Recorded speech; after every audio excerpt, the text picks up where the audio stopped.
6일 지방선거를 앞두고 전주시장 후보들이 잇따라 관련 공약을 내놓아 세간의 관심을 모으는 사안이 있습니다. 바로 옛 대한방직 부지 개발 사업인데요. 후보들 간에도 신속한 개발이 필요하다, 아니다, 지자체가 수용해야 한다며 의견이 첨예하게 엇갈리면서 지역 여론도 팽팽히 맞서고 있습니다.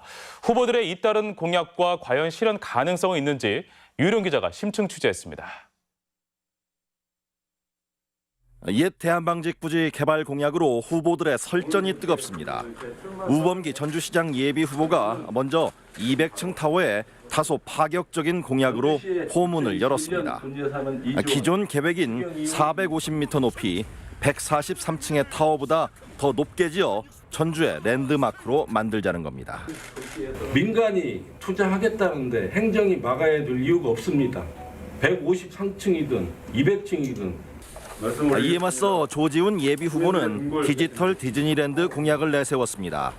익스트림 타워의 우선 착공을 전제로 확장현실, 가상현실 체험 테마파크를 만들어 관광객을 끌어모으자는 겁니다.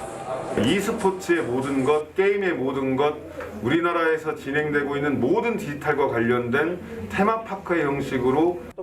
유창희 예비 후보 역시 속도감 있는 개발로 복합 쇼핑몰을 비롯한 컨벤션, 미술관, 공연장의 최적지라며 개발 공약 대열에 합류했습니다. 타워, 컨벤션, 호텔, 체육시설 등의 공간을 구성해 관광 수요를 창출하고 새 일자리를 만들자는 것입니다. 지난 2017년 1,980억 원에 이 땅을 매입한 뒤 초고층 타워와 쇼핑몰, 아파트 건립을 추진해온 주식회사 자광은 경쟁적인 제안이 반갑지 않을 수 없습니다. 익스트림 타워를 통해 지역 경제 활성화를 불러올 수 있다며 적정 수준의 공공기여를 약속하며 사업이 본 궤도에 오르기를 기대하고 있습니다. 50%는 공개공지를 만들어서 시민한테 공유를 하면서 공공기여는 저희들이 지금 40%로 돼 있지 않습니까? 현금이나 토지나 시설. 그렇게 또 공공기여는 또 시민들한테 할 건데. 전주시도 지난해 3월 시민공론화위원회 권고안을 전달한 데 이어 업체와 공공기여 방안 마련을 위한 협상에 나설 준비를 하고 있습니다.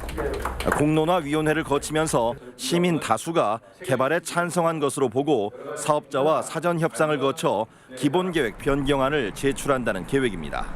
협상의 절차라든가 공공기여나 토지가치 상승분 범위 내에서 하도록 이렇게 돼 있기 때문에 그 범위 내에서 이렇게 2018년 지방선거를 앞두고 초고층 타워 계획을 밝혀 전주를 떠들썩하게 했던 대한방직 개발 계획이 4년 만에 또다시 지방선거를 뜨겁게 달구고 있습니다.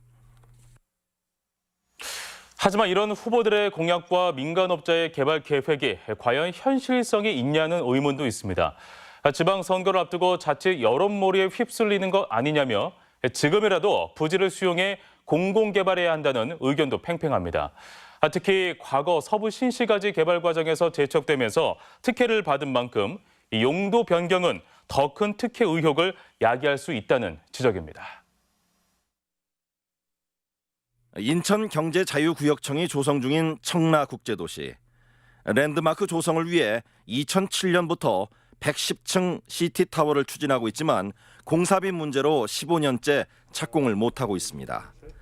당초 331억 원으로 계획된 공사비가 5,300억 원으로 껑충 뛰고 입찰에서 시공사가 예정 가격보다 높은 금액을 제시하면서 진통을 겪고 있습니다. 리스크가 커서 사업비가 추정이 안 되는 거예요. 예정했던 사업비보다 그 시공사 측에서 더 높은 금액을 제출한 거예요. 사업비 증액에 대한 문제도 공공기관이 추진하는 타워 건설도 이렇게 난항을 겪는 상황. 서윤군 전주시장 예비 후보는 장밋빛 청사진에 더 이상 끌려가서는 안 된다는 단호한 입장입니다.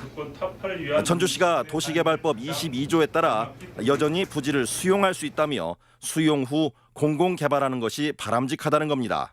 대한방직 부지가 어떤 땅입니까? 알박비와 먹튀 행위로 약 1,500억 원 이상의 시세 차익이라는 부조리와 특혜의 얼룩진 상징이 되어버린 것입니다. 해당 부지는 현재 일반 공업지역으로 용도 변경 없이는 상업적 개발이 불가능한 상황. 2천억 원대 수용한 뒤 용도대로 영화산업 등 4차 산업의 요람으로 조성하자는 주장입니다. 임정엽 출마 예정자도 민간업자 특혜 논란을 차단하기 위해 전주시와 LH, 전북개발공사가 참여하는 협의체 구성이 필요하다는 입장입니다. 실제 이 땅은 지난 2002년 서부 신시가지 개발 당시 도시개발사업 대상지였지만 직원 870명의 실직 우려 등으로 제외되는 특혜가 있었습니다. 노조에서 대한방직이 편입되는 것을 상당히 반대를 많이 했고 노동자들의 실직을 우려해서 전주시도 상당히 고민을 많이 해서 대한방직은 그런데 완주 이서로 공장을 옮기고 2019년 완주 공장도 가동을 중단하면서 먹튀 논란을 불러왔습니다. 민간업체와 협상해 공공기여를 받고 일반 공업지역인 부지를 상업지역으로 용도 변경하겠다는 전주시의 로드맵이 현실화될지도 의문입니다. 도시기본계획 변경은 전주시의 권한 바뀌기 때문입니다. 아니 도에서 해야 돼요. 도에서 이제 도시계획위원회나 이제 이런 걸 통해서 결정을 승인을 해주기 때문에 지금 된다 아닌다 이것을 좀 말씀드리는 거예요.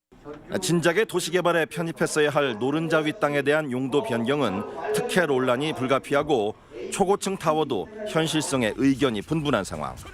이 때문에 전주시나 전라북도가 절차대로 수용하고 적정 수준을 환지하거나 현금 보상하는 방안이 논란을 줄일 수 있다는 지적입니다. 법을 지키면서 거기에 맞게 도시계획을 변경해서 일정 간보율을 적용시켜서 자광한테 땅으로 돌려주든지 현금으로 돌려주든지.